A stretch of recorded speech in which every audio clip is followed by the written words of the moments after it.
Salutations, everybody. It is Matty here today. I hope all of you are doing absolutely fantastic, and let's cut to the chase, shall we? Fallout London really has been the gift that keeps on giving. The more I play it, the more I love it. And not in just the case of, ooh, more Fallout, give me that, but really in a manner of rethinking what Fallout can be. I just find it truly impressive, not just on an effort level from a group of volunteers, but also just the way it transcends what Fallout can be. And not only based on my experience with this mod, but also the community sentiment.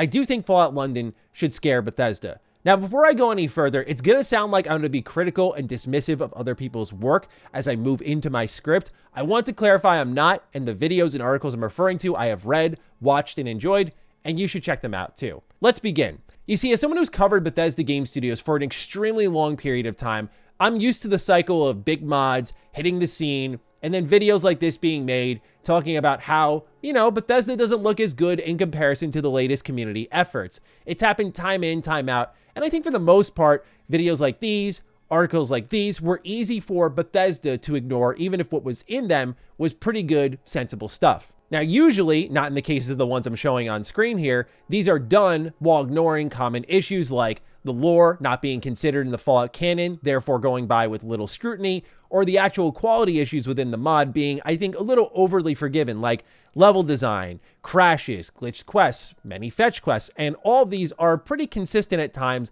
in Fallout London. Not destroying my experience, but definitely something worthwhile. And how Bethesda is avoiding the mod is another talking point in order to apparently protect their ego when they literally hire the modders from the team. And even more recently, many do disregard how Fallout the Frontier was a massive disaster ahead of its launch, where people were expressing problems with Bethesda game studios, not really saying anything about the mod, but then during release week, they looked kind of smart for it. It also strangely creates a combative relationship between the mod creators and Bethesda game studios. Many of these modders, not all, just love Bethesda game studios' experiences and aim to make their own in the hopes of being hired by them, yet the audiences that play them at times will pit them against one another. Now, all of this is going to sound like I'm lifting my shield saying, back up, all right? Don't criticize my Bethesda too much, okay? Enough of that. But that's where the nuance kicks in, my fair viewer. Let's continue. The reality is that this time, things are different. This time, I think there's actually a case to be made on why Fallout London should scare Bethesda game studios. More and more of Bethesda's fans, even the ones who still enjoy their stuff, are recognizing that the needle hasn't really been moved in a considerable way for the industry by Bethesda game studios since 2011 with Skyrim. They've moved their own needle, so to speak. If you're a big fan of them, you've noticed multiplayer and creation engine sounded insane, but they figured that out with Fallout 76, and now it's a little bit more redeemable. Starfield's scale and scope for the team size that was working on it is impressive in its own manner of speaking, but there is more expected from Bethesda game studios, and those who are deeply submerged in that bubble, say someone like myself who loves their games and plays them often, can recognize the progress individually from the team of roughly 400 developers that's split among multiple projects. However, it should also be understood that this is considered differently from industry standards. There's Bethesda game studio standards, and there are industry standards. It's a big gap between the two, and I don't really mean that in a disrespectful way. For example, Cyberpunk 2077 provides far better gunplay, visuals, and first-person immersive qualities than really any recent BGS game I've played. By a country mile, in fact. If Bethesda game studios continued on the same trajectory after Skyrim, this wouldn't be something I or many others would be saying. So why am I saying all this? It's because the reality of Bethesda game studios being lapped by its competitors has been real, as it's been documented many times since Starfield's launch. And now what's starting to set in is that their fans are starting to lap them in particular areas as well, which I know the modding tools are very impressive and powerful for Bethesda game studios, but that shouldn't simply be the case. The bigger problem yet is that instead of industry leaders like they once were, Bethesda game studios is becoming a bit of a guilty pleasure for many of its fans. Now with Fallout London, the claims of them just being lapped in general feels more legitimate than ever. Now this is because Fallout London is showing what kind of deep, thoughtful role-playing experience is packed within Bethesda's tech. This goes back to something I've said a nauseating amount of times. I have never laid the blame at the feet of Creation Engine because to me, it just never made any sense. You see what is possible with the modding tools, and that is what enables a lot of what makes Bethesda Game Studios games special, is the ability to customize them and make experiences like Fallout London. More importantly, is because of how you can find deep, thoughtful role-playing experiences packed within said technology. Fallout London wields Creation Engine to craft an authentic UK-centric Fallout experience. Starfield wielded it to generate over 1,000 planets.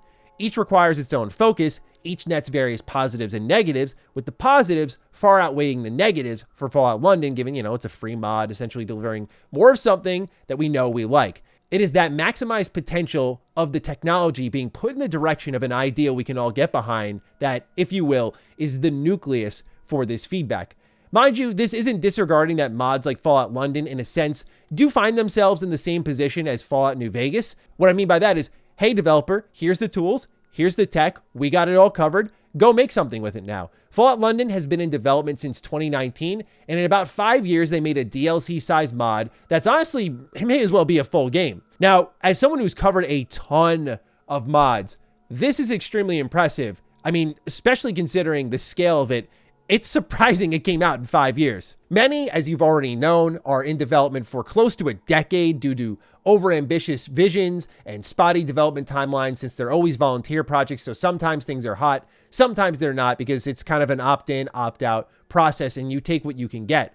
For Fallout London to deliver new quests and content is one thing, but to overhaul the entire Fallout experience from art to music to even random clutter in the environment is another. It's an achievement, and rightfully it's being treated as such. And that's what lands us here, where you have videos like this, which were probably easy for Bethesda and co to ignore back then, but now, not so much. And that's what should scare Bethesda Game Studios. The leash is getting tighter, and the demand for a world-class experience is growing while they divert their focus into multiple projects. More than anything, the noise has been unsurprisingly growing when it comes to Fallout getting smaller spin-off games. Not in the sense you'd expect, though. Of course, we know that Bethesda could stand to do more with Fallout, but I mean that with these mods merely not just adding content, but actually attempting to capture more beyond the BGS experience. In Fallout London, there are sections with attempts at horror, and good attempts at that. This totally caught me off guard when I was playing the game. There's moments where you can just rotate the butterfly knife around your finger by standing still. A sense of style, and it's really just pouring out of this game.